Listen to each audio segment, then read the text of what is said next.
বলি কোন রাজকার্যে যাওয়া হচ্ছে শুনি? আজ ঘরামিকে ডাকতে বলেছিলাম না? হ্যাঁ হ্যাঁ, আরে ঘরামিকে ডাকতেই তো যাচ্ছি। তবে যাবার আগে একবার রাজবাড়িতে ঘুরে যেতে হবে। মহারাজ ডেকে পাঠিয়েছেন। আহ, আবার সেই মহারাজ! কি মন্দ রে, মহারাজ যে তোমাকে বশ করেছেন কে জানে।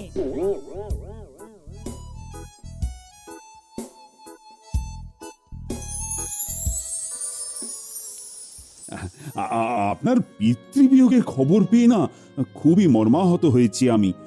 তবে কি আর করবেন বলুন, কেউ তো চিরকাল আর বাঁচে না। আসলে অনেক বয়স হয়ে গেলেও আমার বাবা বেশ শক্ত সমর্থই ছিলেন। হঠাৎ কি যে হলো, দুদিনের জ্বরেই সব শেষ।